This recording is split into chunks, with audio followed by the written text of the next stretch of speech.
There is one problem every time we look at a picture of the solar system. The picture is almost always lying to us. Not because the book is wrong, but because if everything were drawn according to its true size and distance, the page simply would not be big enough.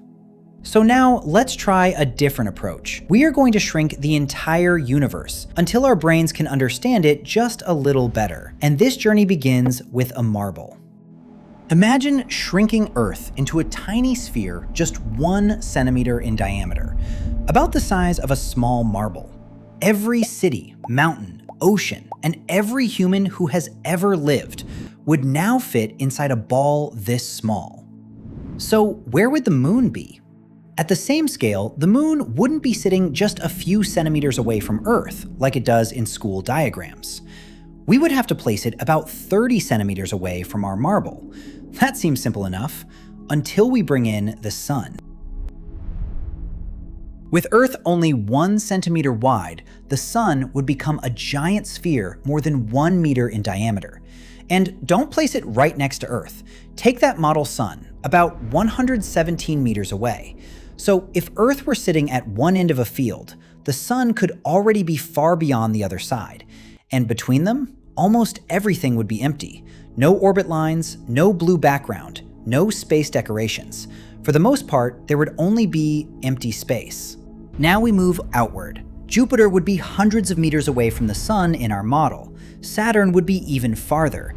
And by the time we finally reach Neptune, we would have walked about 3.5 kilometers from our miniature sun.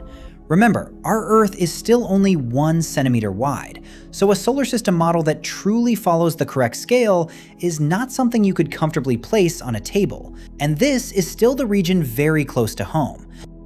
Now, forget the marble, the measuring tape, and the kilometers, because very soon, all of them start becoming useless. Let's send something beyond our planetary neighborhood. Its name is Voyager 1. The spacecraft was launched in 1977. Decades later, Voyager 1 became the most distant human-made object from Earth and has traveled beyond the heliosphere into interstellar space. That sounds incredibly far, and it is. But on a cosmic scale, Voyager has barely gone anywhere. Imagine a map of the entire galaxy. If the Milky Way were the size of a country on that map, Voyager's journey since 1977 might not even be long enough to make a clearly visible line. This is the biggest problem with trying to understand outer space. The numbers are not just large, they are too large for ordinary human experience. So astronomers use a different unit. Not kilometers, not millions of kilometers. It is called a light year. Light travels at almost 300,000 kilometers every second. In a single second, light could theoretically circle Earth several times. From the moon to Earth, a little more than 1 second. From the sun to Earth, about 8 minutes. That means every time you look at the sun, you are actually seeing the sun as it was about 8 minutes ago. If something suddenly happened to the sun right now, Earth would not know immediately. The information would still be on its way.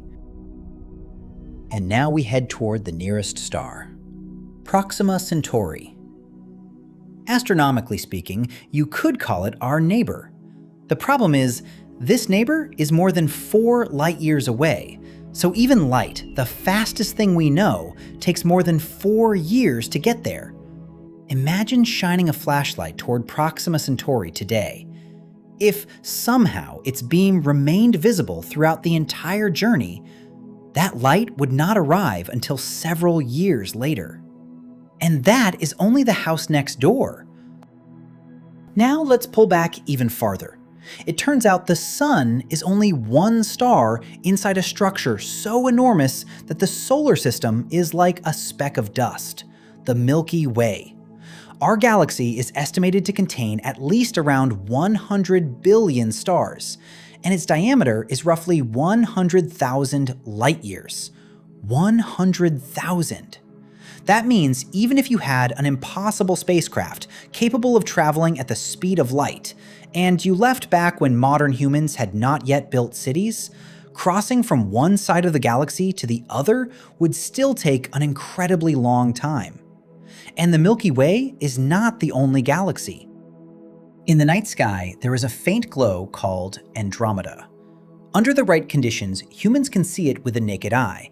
It looks like a tiny smudge, but it is actually an entire galaxy.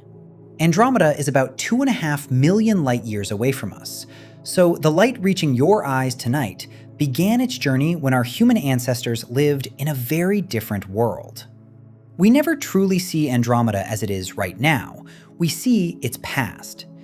And actually, that applies to almost everything we see in the sky. Looking farther into space also means looking farther back in time. The moon shows us the past from about 1 second ago. The sun shows us the past from several minutes ago. Stars can show us the past from decades, centuries, or thousands of years ago. Distant galaxies? Millions, even billions of years ago. So a telescope is not only a tool for seeing distant places. In a sense, a telescope is a time machine. Now, let's zoom out one more time. It turns out galaxies are not scattered around like random dots. On the largest scales, they gather into groups, clusters, filaments, and enormous empty regions. Viewed from very far away, this structure looks like a web. Astronomers call it the cosmic web, and a tiny point of light that seems insignificant in an image like this could actually be an entire galaxy. One galaxy that may contain billions of stars, and among those stars, there are worlds we have never seen. Now we finally arrive at the largest scale we can still discuss based on observation, the observable universe. The universe we are able to observe. Its diameter is estimated to be around 92 to 93 billion light years. And that number sounds strange. Isn't the universe only about 13.8 billion years old? So how can its diameter be so much larger? Because while the light was traveling toward us, space itself was expanding. So an object that emitted light billions of years ago may now be much farther away than the place where that light originally began its journey. And the most important word there is observable. What we are able to observe. It does not mean that is where the universe ends. It is simply the limit of how far information has had enough time to reach us. What lies beyond it? More galaxies? Space that keeps going? An infinite universe? We do not know. And perhaps, for a very long time, we simply will not be able to know. And maybe the most extraordinary thing is not how small we are, but the fact that something as small as us can look up at the sky and try to understand something this enormous. As Carl Sagan once described so beautifully, "From this distant vantage point, the Earth might not seem of any particular interest. But for us, it's different. Consider again that dot. That's here. That's home. That's us. On it, everyone you love, everyone you know, everyone you ever heard of, every human being who ever was, lived out their lives. The aggregate of our joy and suffering, thousands of confident religions, ideologies, and economic doctrines, every hunter and forager, every hero and coward, every creator and destroyer of civilization, every king and peasant, every young couple in love, every mother and father, hopeful child, inventor and explorer, every teacher of morals, every corrupt politician, every superstar, every supreme leader, every saint and sinner in the history of our species lived there, on the mote of dust, suspended in a sunbeam.